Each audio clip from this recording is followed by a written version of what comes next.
Hello. I'm here. Sound check 1, 2, 3, 4. Hello. I can't hear anything from over here, but good morning, everyone, on this beautiful Sunday. Can you hear me? Check, check, check, check, check. Check, check, check, check, check. I cannot Okay. hear you. Yes, wondering what the deal is. And what is this little one's name? Check, check, check. Hello, 1, 2, 3, 4. Good morning. Today. Uh oh. Hello. Check, check, check, check. 1, 2, 3, 4. Are those Cheerios? Those look very good. Watering the piano. Next one. Okay. Doing a good job. Hello. 1, 2, 3, 4. Check. Sound check. Check. Check. Check. Yes. Good.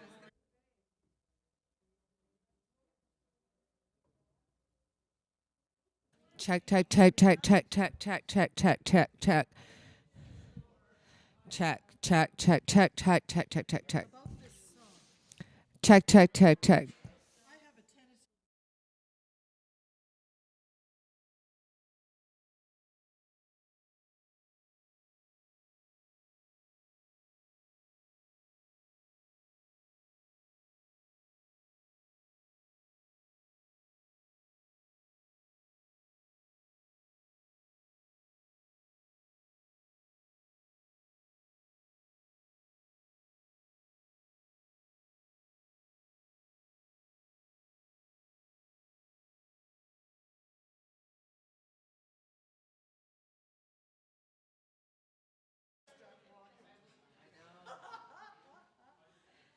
Oh, Gabriel drove me crazy. He started walking. Okay.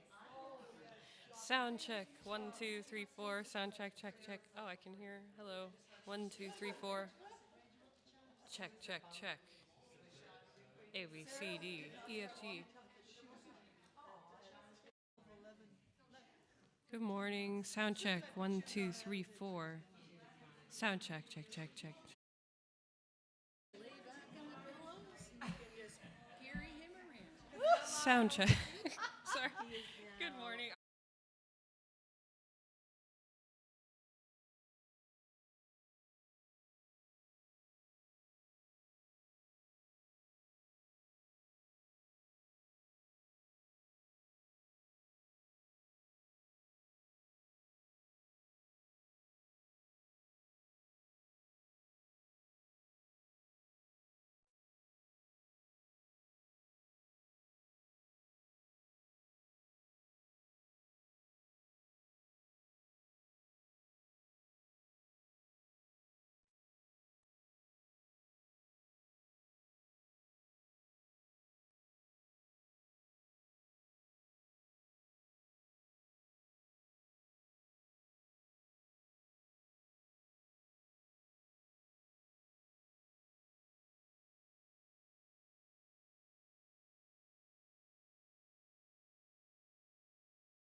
Check, check, check.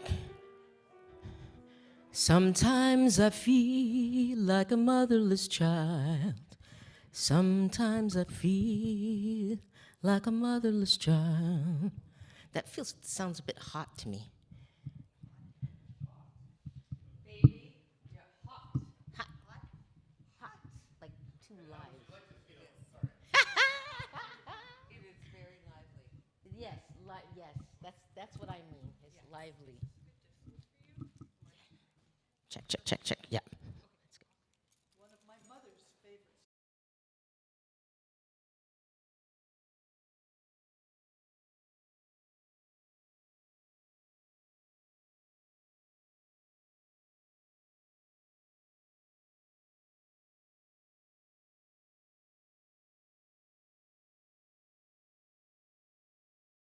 Universe, who we are.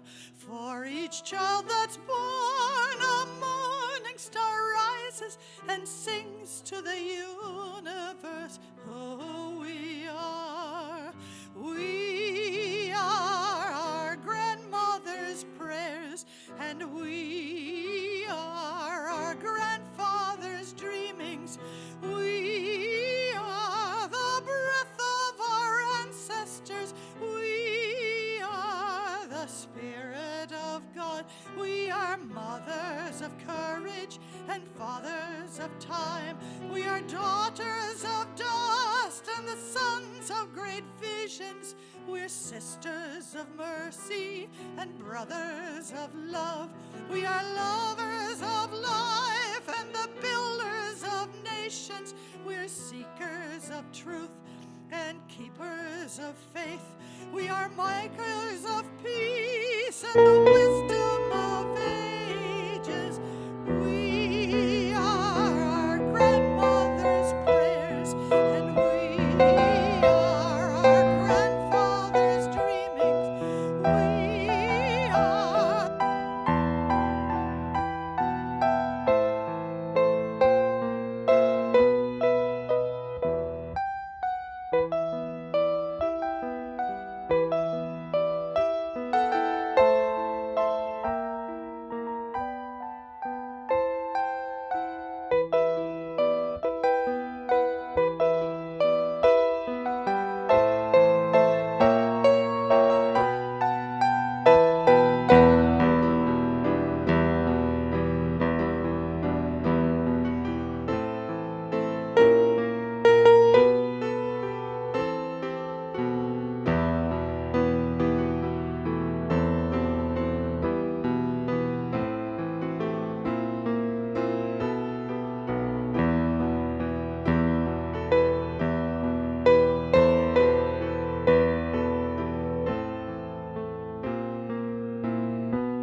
Testing, testing, 1, 2, 3, 1, 2, 3. Do I need to like be like that? Actually, you know what, Or Josh? do I? If you set that one for stone, then when you need to speak, we can use, because you, me, and that could be the short mic, the short people mic. We could use the short mic for the three of us, and then Stone can use So the that way tall you don't mic. have to go up and down? If this is Stone's mic? Brian, you're suggesting this be a tall mic, No, this one, This the one. one. this one be a tall mic, and everyone use this for a short mic. Okay. All right, so Stone, That way you don't have to. stand in front of here. Okay. Well, that's last week. I couldn't change. And they're like, oh, just do it. And I'm like, no, it's actually falling every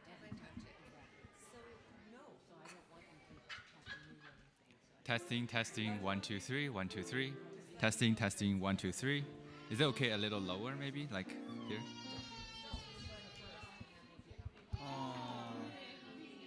Testing, testing, 1, 2, 3, 1, 2, 3. Okay, thank you.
Sometimes I feel like a motherless child.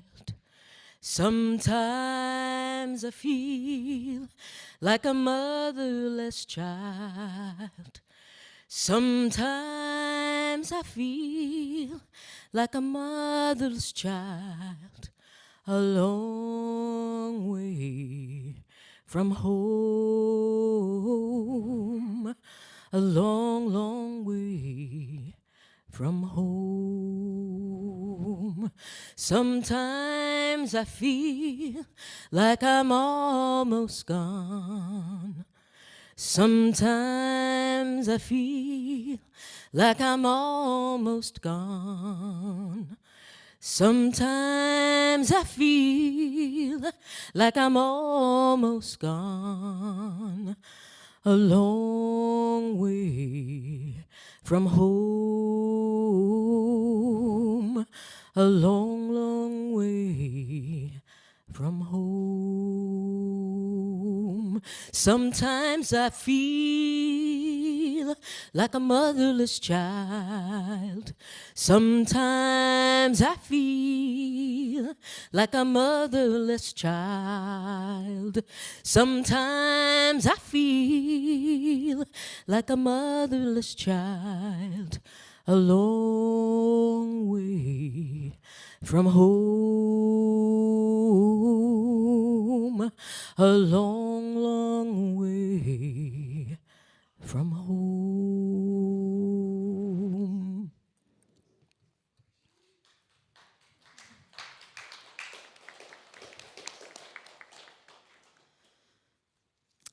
Good morning.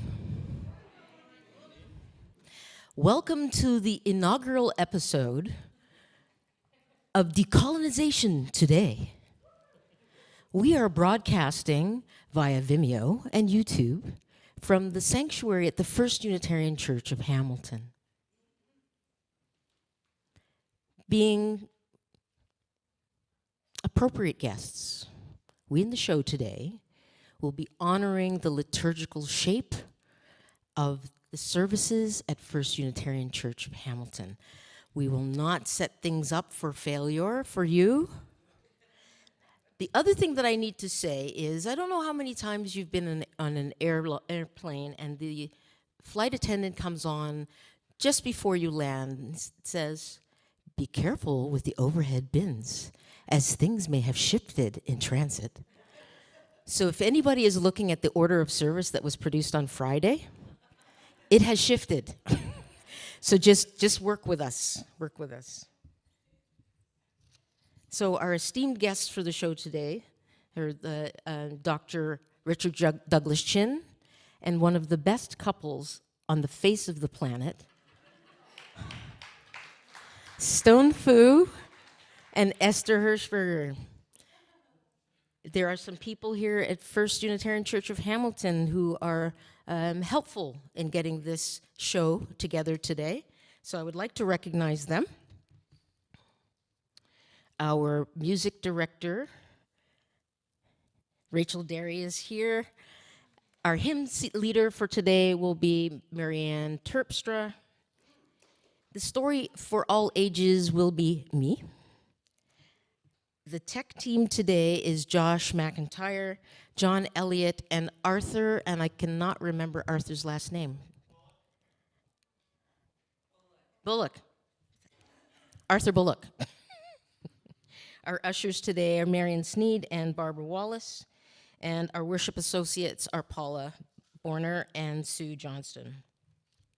Whoever you are, whomever you love, wherever you are on your journey of faith or search for meaning, today you are one of us, and you are welcome in this house of worship or on this television show. Our mission is the church's mission, is to nurture one another, serve the community, and inspire action to heal the world. So who am I?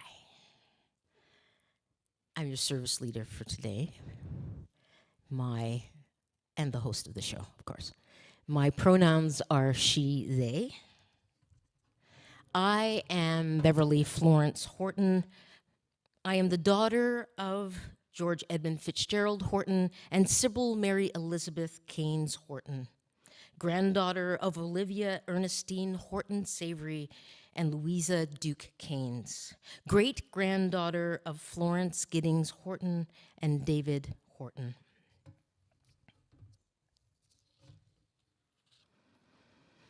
Announcements for today. Blessedly, they're few. It's a message from Clara Cyber Simic, and I'm sorry, Clara, if I've butchered your name. Close enough? Good. Caring team hopes you are enjoying refreshment hour after church, but to sustain it, we need more volunteers to set up and clean up. Clara will be coordinating refreshment hour, and she will be in the foyer after the service to help you sign up for a day that works for you between now and June. Clear instructions and lots of help are available, so don't worry if you have not done it before. It takes a village. The Zoomers and Boomers Coffee Social will take place on Wednesday, May 3rd at 1:30 in Fellowship Hall. Join us as Margaret McFadgen gives a presentation of her travels to Antarctica, South Georgia, and the Falkland Islands. Anyone over 50 is welcome to attend. Masks are encouraged, but not mandatory. Light refreshments will be provided. And those are the announcements.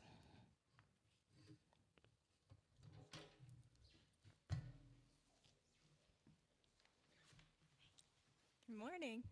Morning? Morning. Okay. You can hear me. Our chalice represents the light of hope at the center of our faith tradition. Thank you. The spark of this flame draws us into our time of worship and community. I will invite Stone to light our chalice this morning. Please join me in our chalice lighting words. May this flame be our light of friendship and love.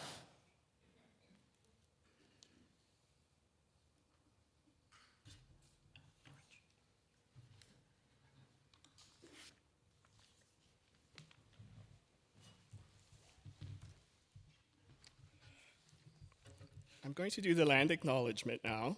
I honor Sylvia McAdam Sesewahum of the Nehiweak Cree Nation. I am the co-founder of Idle No More, from whose teachings I've borrowed much of this acknowledgement. Our Universal Unitarian Church is built on the traditional territories of the Erie, Neutral, Huron-Wendat, Haudenosaunee, and Mississauga peoples, among others.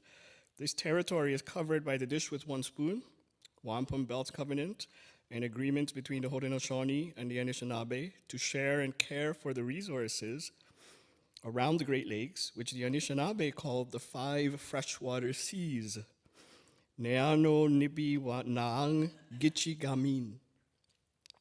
The root of the word territory, of course, is terra, land. As settlers, some of us brought here enslaved, we must reconcile ourselves to the truth that these lands were and still are cared for in many places under indigenous laws established by the hereditary chiefs and the clan mothers. The laws are housed in ceremonies that recognize land, the creator, animals, water, trees, and treaty rights. Nowhere were these rights ever forfeited by indigenous peoples. What the treaties say and what took place when the colonists arrived are different things. The laws of the Creator are not the laws of the Bible. When honoring laws, we must follow protocol and procedure. All peoples have their own protocols and procedures, and we must learn them. It was foretold that the hereditary chief and clan mother laws will come back to Turtle Island. For all of us, respecting these laws is a choice.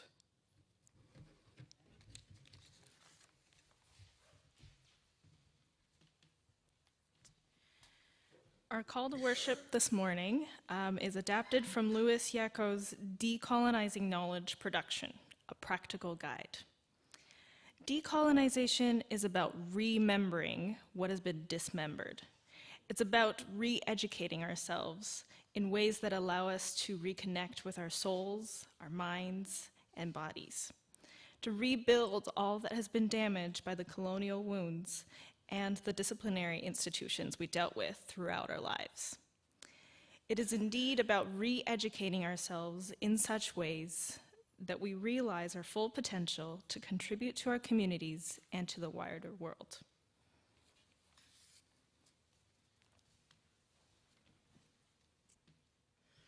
Please join Marianne and Rachel as they lead us in singing our first hymn for today, hymn 1051, We Are, and the words should be projected on the screen. I invite you to rise in body and or spirit as you are willing and able.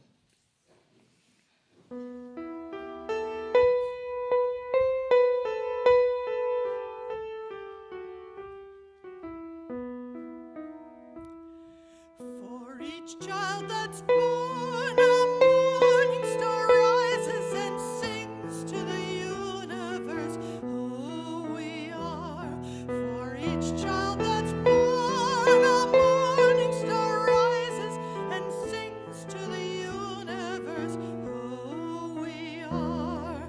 We are our grandmother's prayers, and we are our grandfather's dreamings. We are the breath of our ancestors. We are the Spirit of God. We are mothers of courage and fathers of time. We are daughters of dust and the sons of great visions. We're sisters of mercy and brothers of love. We are lovers of life and the builders of nations. We're seekers of truth and keepers of faith. We are makers of peace and the wisdom of ages. We are our grandmother's prayers, and we are our grandfather's dreamings. We are the breath of our ancestors. We are the Spirit of God. We are mothers of courage and fathers of time. We are daughters of dust and the sons of great visions. We're sisters of mercy and brothers of love. We are lovers of life and the builders of nations. We're seekers of truth and keepers of faith. We are makers of peace and the wisdom of ages. We are our grandmother's prayers, and we are our grandfather's dreamings. We are the breath of our ancestors. We are the Spirit of God. For each child that's born, a morning star rises and sings to the universe who we are. For each child that's born, a morning star rises and sings to the universe who we are.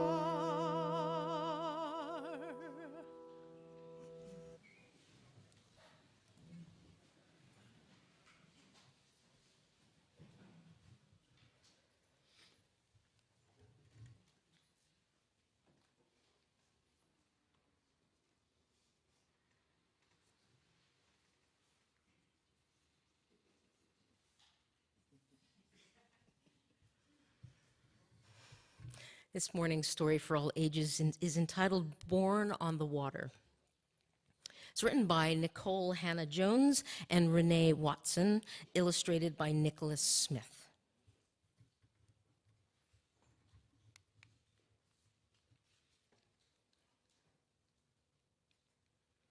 I intended to have the book up here with me. It's beside Cindy. Cindy, yes, in the backpack there's a black sack with a book in it. Black sack. Yeah. Yes.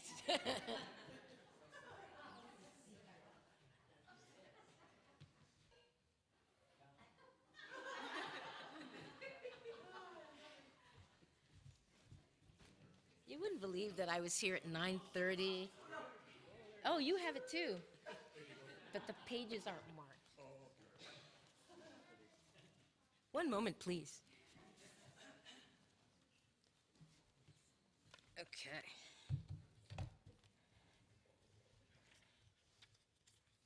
Tim does this so effortlessly. It's so impressive, Tim. Questions. My teacher gives us an assignment. Who are you? She asks. Trace your roots. Draw a flag that represents your ancestral land. Most of my classmates can count back many generations and learn about the countries where their families came from. They drew their flags, but I leave my paper blank. I do not know where to begin. What is my story? At home, Grandma asks, how was school? I tell her about the assignment, how I couldn't finish it, how I can only count back 3 generations here in this country, where my parents, my grandparents, and my great-grandparents were born. Before that, I do not know. I tell her that I am ashamed. Grandma gathers the whole family, says, come, let me tell you our beginning. Let me tell you where we're from. What Grandma tells me. They say our people were born on the water, but our people had a home, a place, a land before they were sold. 400 years ago, in 1619, our ancestors were taken and brought here on a ship called the White Lion, a whole year before the Mayflower arrived. But before that dreadful voyage, there was a time when they did not pray for freedom. There was a time when they did not sing about overcoming. Their story does not begin with whips and chains. They had a home, a place, a land, a beginning. Their story is our story. Before they were enslaved, they were free.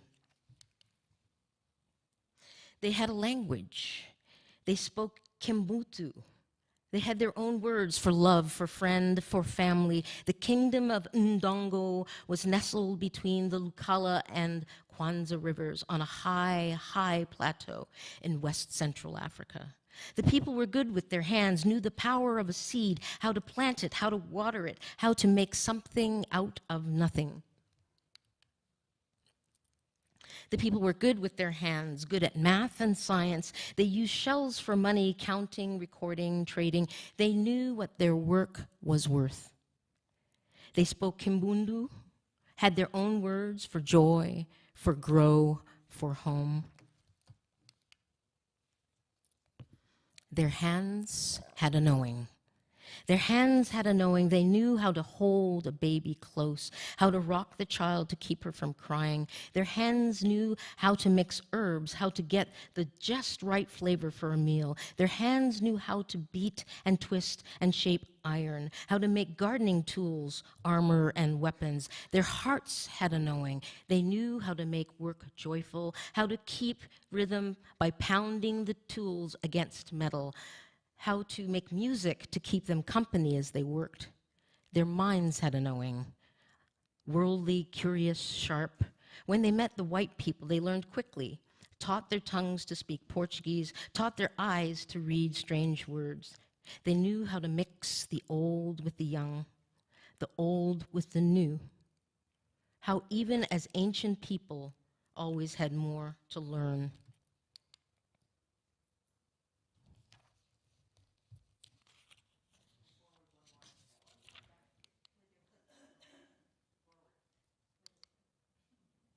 There we go. And they danced. And the people moved their feet, moved their whole bodies to the melody of horns and stringed instruments, of marimbas and drums. They danced to celebrate, to mourn. They danced as a way of worship, to offer thanks. Their bodies a song under open sky and bright sun. Their bodies a swaying testament to the beauty of creation. This thing is very sensitive. Stolen.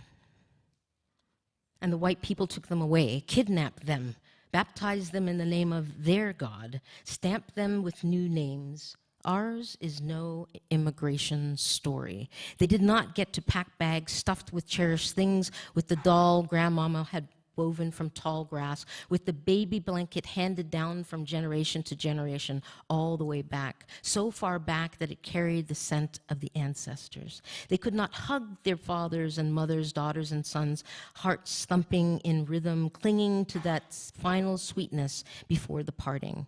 No promises whispered from mouth to ear of seeing each other soon.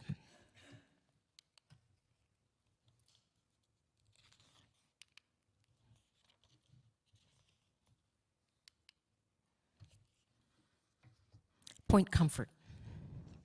Finally, the ship stopped moving, and the people were dragged to the deck. They closed their eyes against the light of a sun they had not seen since Mother Africa's coast.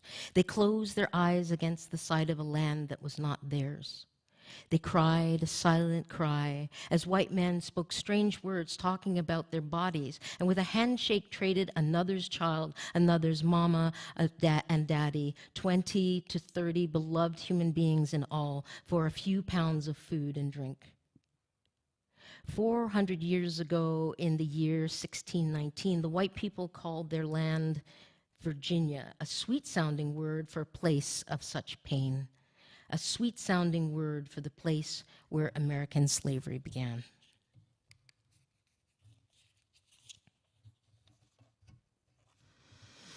And so the people planted the seeds they had carried over the ocean, snuck to visit one another in the dark of night, sang songs, swapped tales of yesterday, remembering, and the people learned new words for love, for friend, for family, for joy, for grow, for home. We are in a strange land, they said, but we are here and we will make this home. We have the determination, imagination, faith. We will survive because we have each other.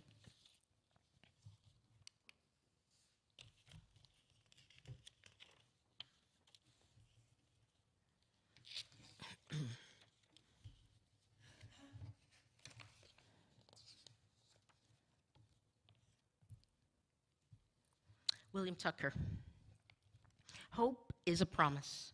Faith that a better day will come. Belief that things will not always be this way. Hope is refusal to give up and die out. Hope is a child born. Way back then, hope had a name, William Tucker. He was born to ordinary people, a man and a woman who were not free, but who believed in freedom, who were not free, but who believed that one day freedom would come even if they never saw it. These two ordinary people gave life to an extraordinary child, a child not of Africa, a child not of Europe, nor of the native peoples already here, but a child of the new people formed on the water. The first black child born in the land that would become the United States, the first truly American child.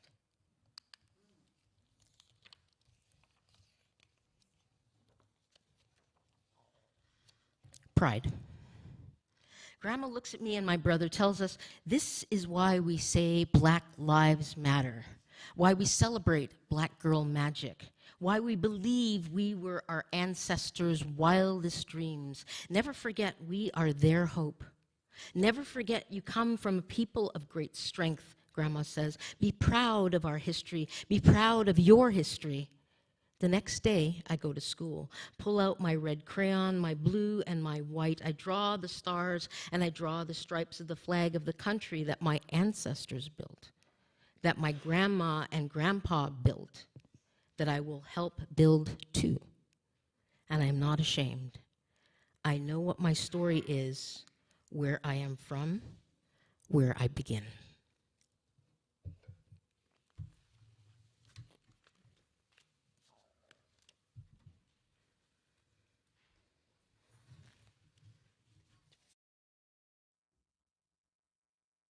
You're going to sing the children out?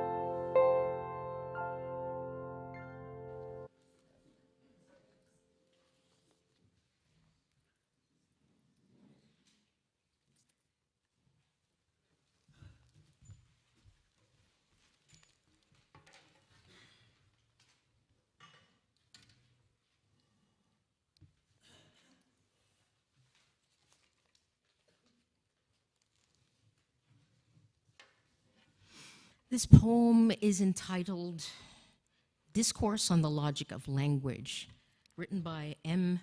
Norbesi Philip. English is my mother tongue. A mother tongue is not a foreign language, languish, anguish, a foreign anguish. English is my father tongue. A father tongue is a foreign language. Therefore, English is a foreign tongue, not a mother tongue. Edict number 1. Every owner of slaves shall, wherever possible, ensure that his slaves belong to as many ethno-linguistic groups as possible. If they cannot speak to each other, they cannot then foment rebellion and revolution. What is my mother tongue? My mammy tongue, my mummy tongue, my momsy tongue, my motor tongue, and mom tongue. I have no mother tongue, but I have a dumb tongue. Tongue dumb, father tongue, and English is my mother tongue, is my father tongue, is a foreign language, languish, anguish, a foreign anguish is English. Edict number 2. Every slave caught speaking his native language shall be severely punished. Where necessary, removal of the tongue is recommended. The offending organ, when removed, should be hung on high in a central place so that all may see and tremble. My mother, mammy, mummy, motor, matter, tongue, my tongue, mother, tongue. Mother, touch me with the tongue of your language, languish, anguish. English is a foreign anguish. A mother tongue is not a foreign language, languish, anguish, a foreign anguish. English is my father tongue. A father tongue is a foreign language. Therefore, English is a foreign language, not a mother tongue. What is my mother tongue? My mammy tongue, my mummy tongue, my momsy tongue, my ma tongue. I have no mother tongue, but I have a dumb tongue, tongue dumb, father tongue, and English is my mother tongue, is my father tongue, is a foreign language, languish, anguish, a foreign anguish is English.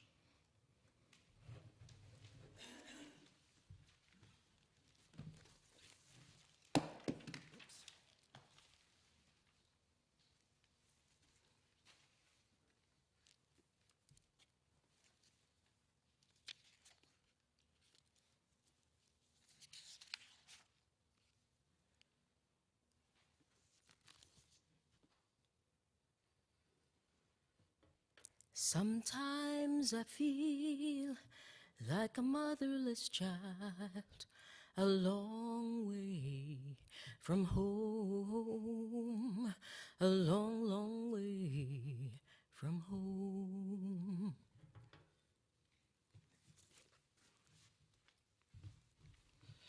Part of building a nurturing community involves and includes sharing our joys and sorrows. Today, we have 3 joys that I'm going to read, and one is from Michelle Corbet. Michelle says, I am thrilled to announce the births of great-nephews Leo Hendricks and Phoenix Rio on Monday, April 24th. Proud parents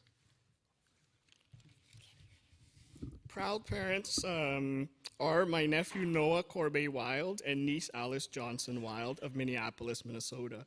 Our family has been eagerly anticipating the arrival of the twins since early fall. It is such a joy to welcome new life and love to our lives this spring. And the second joy is Sheila Van Luston. We're very proud that Lana Van Luston completed a half marathon in Mississauga this rainy morning. So congratulations. And last but not least is Gail Rapeau has a joy. My dear granddaughter Adriana, her husband Stephen, and baby daughter Adelaide are in Canada for 2 weeks. I am joyful for her and her visit. P.S. Today is her wedding anniversary. And those are our joys. We know there may be sorrows among us too tender to share. We hold those in this space today with the reminder that we are never alone. And the meditation, in these moments of contemplation, I invite you to relax, close your eyes if you like, and breathe deeply. Following our reading, there will be a few moments of silence, followed by music. And during the music, you're welcome to come up and light a candle of joy or concern.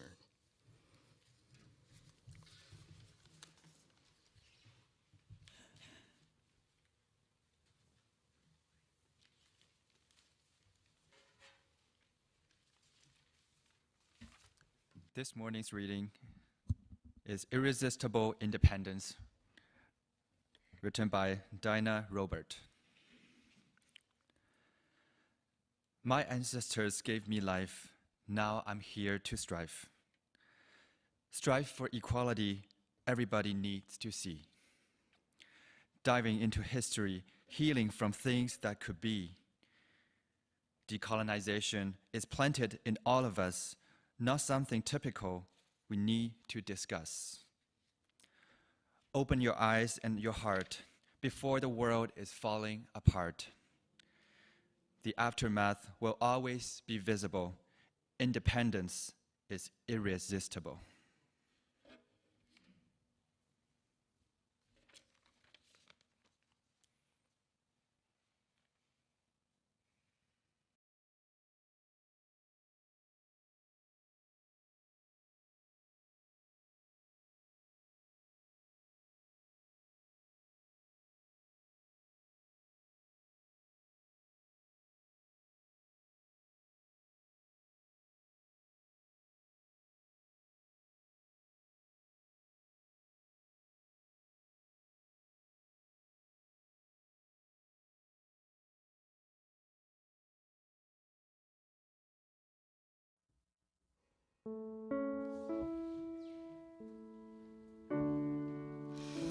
You'll recognize this song as Kumbaya. I want to encourage you to disabuse yourself of the notion that this is a campfire song, or that a Kumbaya moment is sometimes or some kind of use it flippantly to describe a hyper-emotional situation. This song is "Come by here. Come by here, my Lord. Come by here." It's a plaintive cry of someone in deep pain, looking for support, looking for nourishment, for spirit. So I really encourage you, the next time you hear this song, to think of it in those ways.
Today, I invite my ancestors to be here with us because we are all the continuation of our ancestors. So those would be my parents, Ken and Wilma Douglas. It's going to be kind of hard because I have to face you and pointer at the same time. I should have brought, it's got a, there. That's my parents right there, Ken and Wilma. My maternal grandmother, Amy Hamilton, who is right there. Her mother, Comfort, and Comfort's father, Yoto Pauto, who was an African. And my grandmother was able to tell me his name. He came from Togo, West Africa. My grandmother's father was a Punjabi man named Singh. You can see him there on your right. My Chinese grandfather, Aman Chin. You can see beside my grandmother, Amy. My paternal grandmother, Thelma, on this side, whose father, Richard Soden, was part Munsee, Delaware. And my Scottish grandfather, who, it's very complicated, my Scottish grandfather, whose name was Douglas. That's where I get the name. And the woman that I don't know if he married her. She was an African. I don't know if he married her or if it was by violence that she begat his children. But there you go. So that's my ancestry, basically. It's pretty complicated. And so I want to just talk a little bit about colonialism. And I'm going to start with this. We've always colonized each other, and the Greeks and the Arabs, the Romans, the Mongolians, we've all done it. The British colonized the Irish, so I start with that picture because some of us can identify with that. 1536, beginning. And a lot of the famines in Ireland were really direct efforts to starve the fight out of the rebellious Irish. British land privatization forced poor people out of England, so the Irish, the Scots came, and poor English often came here as indentured servants to what became called the New World, which of course we know was not new to the inhabitants who lived here. And many of those Scots, English, and Irish either helped in the genocides of the indigenous peoples, but as my colleague Sylvia Sasewehom has said, some people chose to ally and to help. And so the choice has always been ours to decide what to do. In 1676, however, the white servants and the enslaved blacks were fighting together against the elite whites, the planters in Virginia. This was called Bacon's Rebellion. I don't know if anybody's heard of this. But after that rebellion, the elite planters decided to enact a whole bunch of laws that would be much harsher and much more brutal in order to control the black population. And hence that divide began, where the white indentured servants then that helped them to identify with the elite whites. And so after that, whites never again saw themselves on the same level as black people in the colonies. Modern colonization, kind of giving you a big history lesson here, begins on three important lines. And I show you this picture because one of the lines is the Christian Age of Discovery. And that's a very early painting from the French Bible called God the Geometer. And that was, you see him holding the globe. And so that was a big part of how the Age of Discovery began. Also, second thing is the rise of mercantilism, which is the precursor to capitalism. All these three things happened at once in this modern era of colonialism. That's about 1400s, same as the Age of Discovery. And then the last thing was the rise of science, number three, the rise of the science of racial classification. And so that way the races started to become separate, and apologies for oppressing some races came to the fore. So you had mercantilist republics like Genoa and Venice, and then you had the monarchies like England and France and Spain and Holland, all scrambling for wealth and power at this time. And so modern colonialism rests on the idea that, well, you find as many new lands as you can before your neighbor does, and then you start to trade with the inhabitants of those lands, the indigenous inhabitants, while Christianizing them, don't forget. That's the papal bull, 1455. And you can see Pope Nicholas writing there, among other colonial powers that it granted him, King Alfonso of Portugal was granted the right to invade, search out, capture, and vanquish, and subdue all Saracens and pagans. So there you go. The stage was set. That's the Catalan Atlas I want to show you. Oh yeah, and the other thing I forgot was, okay, you trade with the inhabitants while you Christianize them, and then the last thing, of course, is if all this gets too time-consuming, well, then you just kill them and take their stuff. And so that's how colonialism unfolded, really. And so the Catalan Atlas, I show you that because it comes from 1375, and it was a huge atlas. You can see that it shows on your right China and the east, India. And you can see the boot. Can you see the Italian boot there? It shows the Mediterranean and the Levant about there. There's the boot. There's the Levant. There's India and China. And so this guy, who's a Jewish guy, Alexander Kresk, he made a map for the King of Aragon. He said, you know, there's all these lands over there. We need to go over there and take that stuff. We need the riches of the Indies. Let's go. And so you will notice that the Americas are not on that map because there was this inconvenient landmass in the middle where many indigenous people lived, and they haven't known that yet. So you don't see the Americas on that map. So Canada was a colony, of course. We know this, right? We're all Canadians. That got bandied about between the powers. So you got the French and the English. And a fact that some of you might not know is that when Britain defeated the French in Canada in 1759, France had to give Britain something for winning. And France had to give them either Ontario or Guadeloupe. A colonial, really, right? A little, you know, I want to quote Donald Trump, a S-hole island. But at that time, it was the wealth of the Indies. Guadeloupe provided a lot of wealth that was produced by Africans enslaved after they killed off all the indigenous inhabitants of Guadeloupe. France said, okay, we're going to keep Guadeloupe, that little island. And so instead of, you know, they said, okay, you can have Ontario, the frozen wastes of Ontario. And that's why today I'm standing here speaking English to you instead of français. This morning, that is exactly why I'm speaking English to you right now. Pas de français ce matin, because if it would be another way, we'd be all French now. So Canada emerges from British colonialism around, so what I'm getting at is that we're all the subjects of colonialism, all of us, if you've never thought of that before. Canada emerges from Britain under British colonialism 1867, America 1777, the Revolution.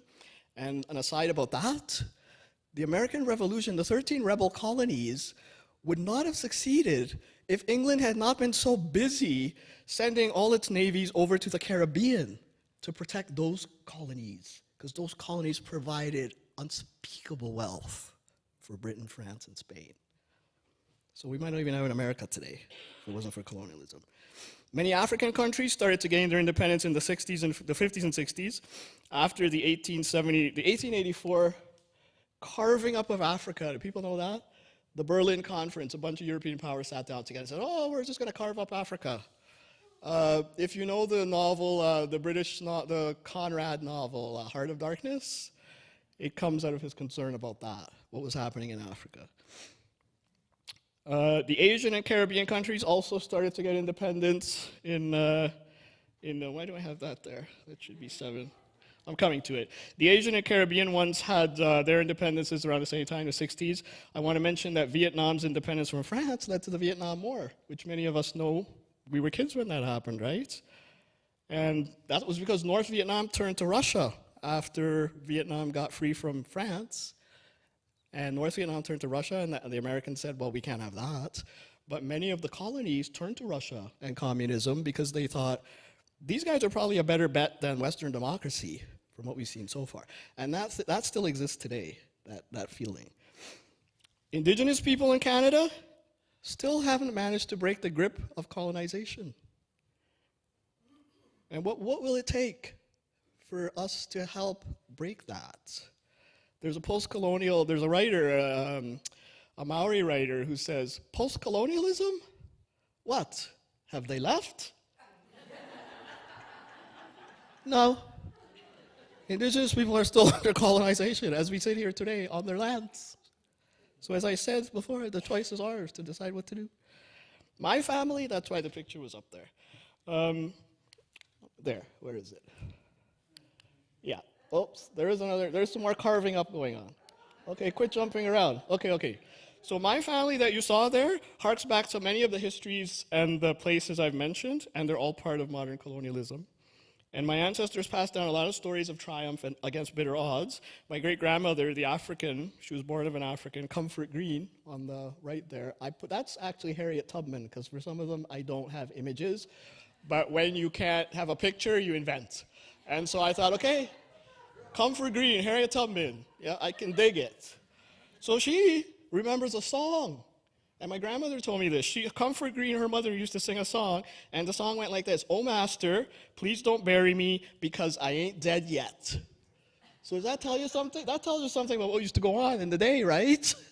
Like, it's funny, but that's what used to go on in the day. And that's the epigenetics. I remember that in my genes, right? My mother remembers with great glee, this is in the 60s, the heady days of 60s independence. A white South African professor used to work at the University of the West Indies, and he kicked a black office worker in the butt one day. He was mad at him. Kicks him in the butt. Well, the black man turns around and slaps him in the face. And my mother was so happy telling that story, just around the heady days of independence in the 60s. My Chinese great-grandparents, they fled China in the 1880s because of the social devastation happening there. And a lot of that was hastened by Western attempts to colonize China. And that's why I had this slide, because a similar thing was happening in China, if people didn't know. In the 1800s, France, Germany, Sweden, Britain, all in there, like a dirty shirt. Today, China is really adamant about retaining Hong Kong because Britain took Hong Kong after the Opium Wars. And the Opium Wars were really a British East India trade enterprise. And I put that picture up there. I looked at that and I thought, ew. Does that make you feel like really uncomfortable? It's like the British East India Company, right? The British used that trade enterprise to get into China, to force China to trade by force. The British grew opium as drugs to trade to China because China didn't want their stuff. They went to China and said, "Will you trade with us?" China said, "No, we don't want your stuff." They said, "Okay, we'll make you buy our stuff. We'll trade opium to you." And they did it. You know how they have drug wars in the States now? Well, that's what Britain was doing in China. There was a clandestine drug war going on. And the Chinese said, "No, you can't do that." They burned some ships in the harbor, started the Opium Wars. The British, of course, powerful navy, blew China out of the water and said, "Now you give us Hong Kong." So do you want to know why China is really bitter about Hong Kong today? That's why. It has to do with colonialism. They're trying to get it back, yeah? They sure are. Hope, for me, I'll end with that. I'll end with the idea of hope and choice, because as I quoted my colleague Sylvia before, my Cree colleague, there's always been white people who have wanted to help, and there's always been white people who didn't want to help. So the choice is ours to make, whether we're white or black or whatever. Hope, I think, for me, is really a globe like that, where we've all done the healing that we need to do to recover from the deep wounds of colonialism. And once we understand how colonialism's created so many of the geopolitical and environmental tensions that we're experiencing right today, we will then be able to make Turtle Island and the entire globe a better place, making the choice to work together with colonized and indigenous peoples. And as my colleague Sylvia says, the choice really is ours to make. So thanks.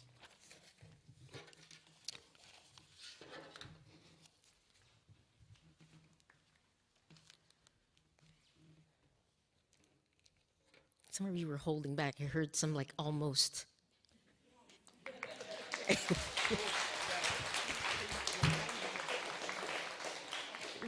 Richard has offered to collect questions or commentary in response to the service today. So afterwards we'll get his contact information. The offering that we accept each Sunday is an opportunity to recommit ourselves to this community and to our relationship with one another. When we give, we say yes to something that we value. With gifts freely given, may we say yes to the values of our faith.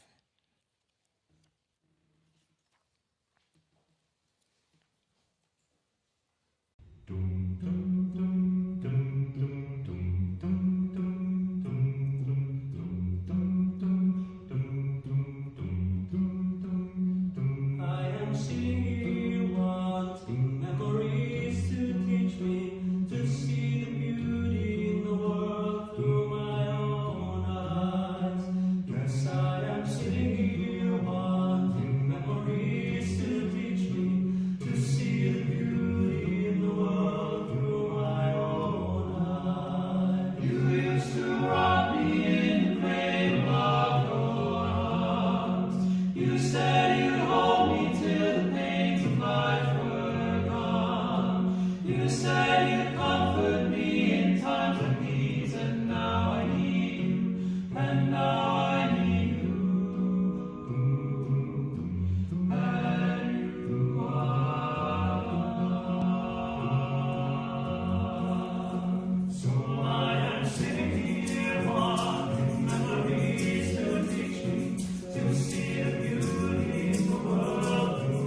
Your gifts in support of our ministries to one another and the community are appreciated. Thank you.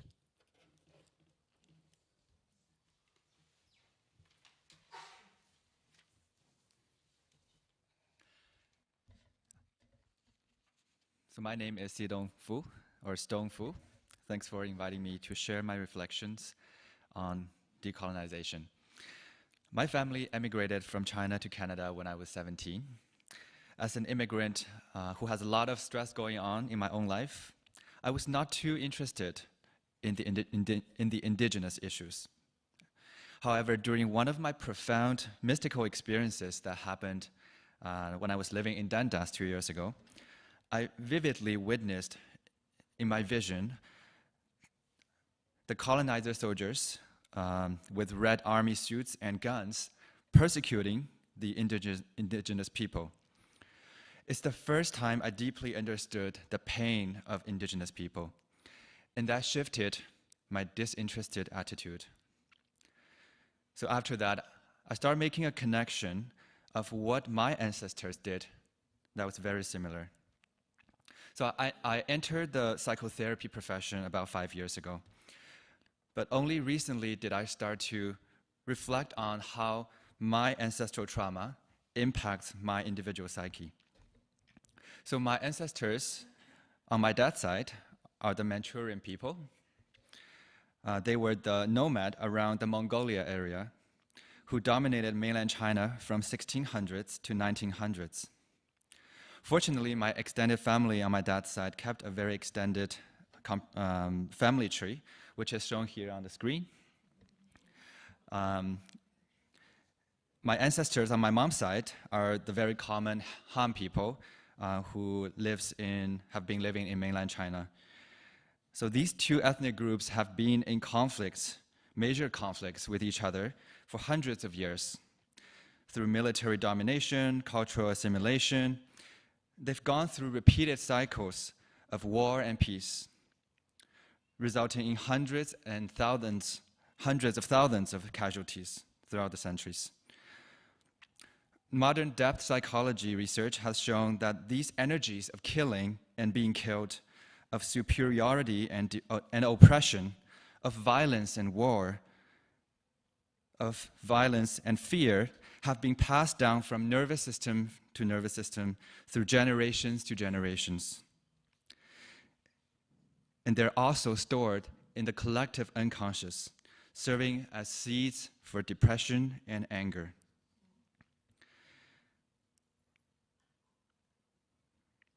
So I see that a similar energy of our ego's superiority and violence, serves as the core of colonization.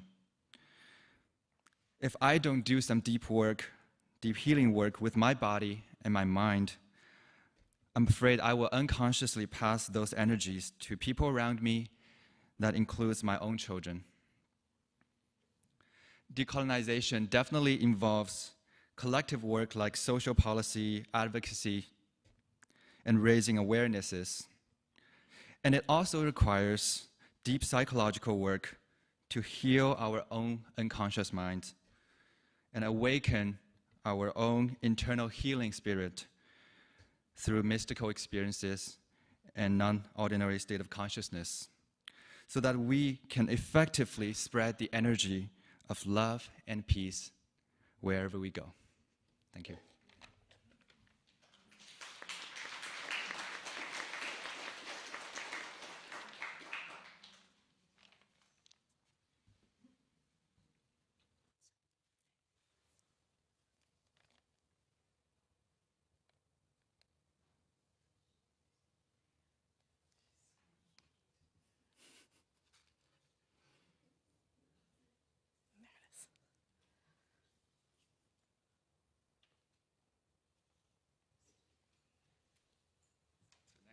Waiting for some music.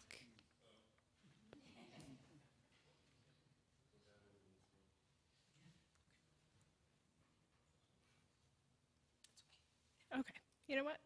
We will just enjoy the visual. So I'm Esther.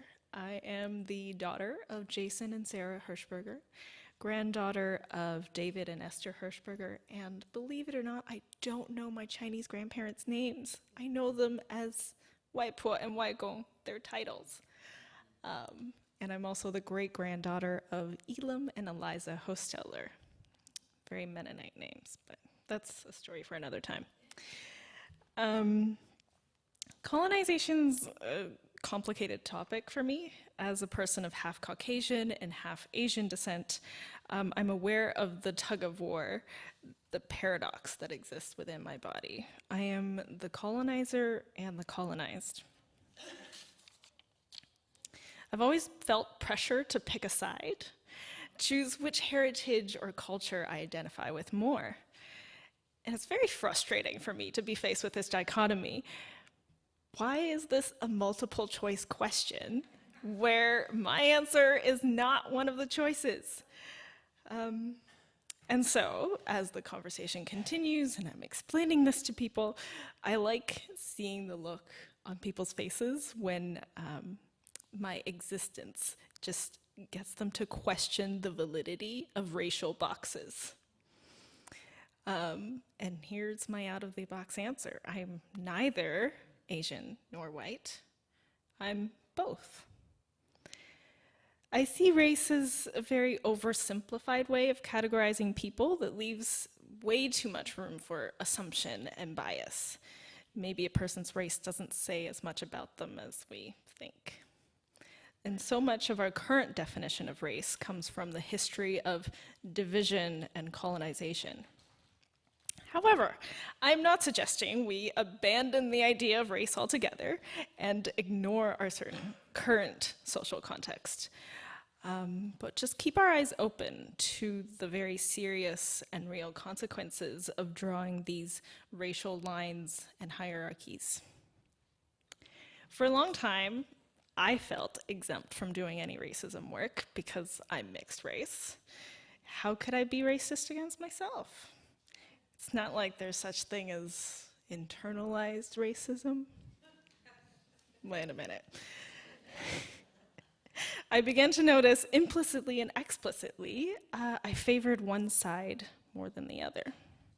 Speaking Mandarin in public felt kind of embarrassing and awkward. Some of the clothes I brought back from China felt very out of style, like I don't fit in. And even talking about some of my experiences of being born in China and growing up in China makes me feel like an outsider. So now, I am doing more work on trying to be my authentic self and untangle from these messages of white is normal or white is ideal messages. And it's hard because these messages have been fed to me since before I was born. My parents were Christian missionaries in China. Their life's work was to go around telling people the good news of Jesus, albeit a white Jesus. Here I see the use of Christianity as a tool of modern colonization. And I know, in their heart, they genuinely believed that non-Christians were living in misery and needed a way that pointed them to life. Their conviction is admirable. The content, not so much. My parents preached a way to eternal life that asked people to give up ways of honoring their ancestors or ancestral worship. One has to disregard any wisdom from Buddhism or other indigenous traditions. And now that you've been converted, you hold this obligation to pass on the good news to the rest of your Chinese family. Now, under that influence and frame of mind, I spent a lot of my life categorizing people into either Christian or non-Christian. And my mind was closed to seeing non-Christians as equal humans. I couldn't see past the fact that they didn't have a key to heaven. And that blocked me from hearing people's stories, from really believing their experiences, and from learning new perspectives. So now that I am no longer a member of the Christian church, I'm here. I know that I don't have to take those ideas as absolute truth. I can question it. I can reflect on how true those things are for me.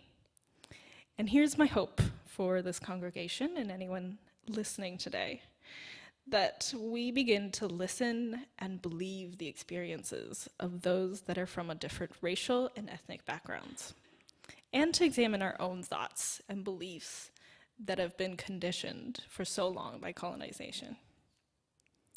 Thank you very much.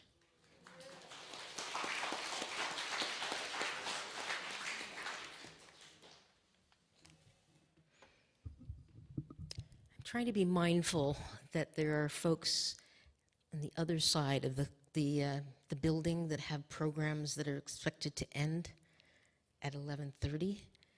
So I don't want Tim to be back there pulling his hair out trying to find 20 more minutes of stuff for the young people to do. So I'm going to take some license here and skip over our closing words and skip over our second hymn and go right to the postlude.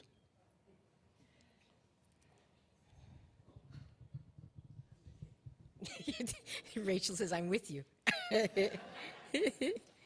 These things never, you time these things out, and they never are close to what you think. So I'm thankful to all of you for bearing with us as we've gone through.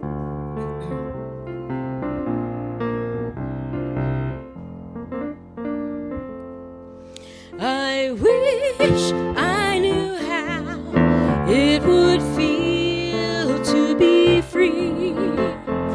I wish I could break all the chains holding me. I wish I could say all the things that I should say. Say I'm loud, say I'm clear, for the whole round world to hear. I wish I could share all the love that's in my heart. Remove all the bars that keep us apart. I wish you could know what it means to be me. Then you see and agree that everyone should be free. I wish I could give all I'm longing to give. I wish I could live like I'm longing to live. I wish I could do all the things that I can do, though I'm way overdue. I'd be starting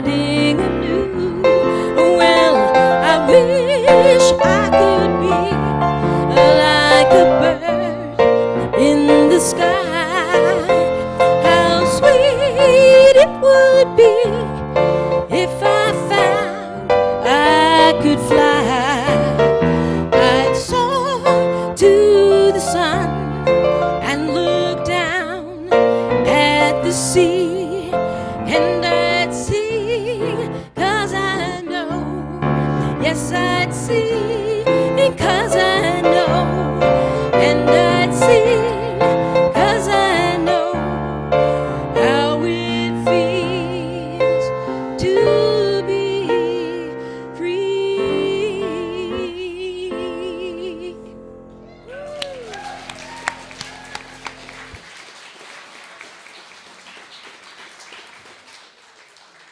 Thank you, everyone. Richard's email address, rdc@uuwindsor.ca. Oh, you, that's right, you. I'm in UU space, so you, Windsor. Yes, I'll also make sure that it's in the all church email this week, so you can look out for that. Thank you, everyone. Have a great day.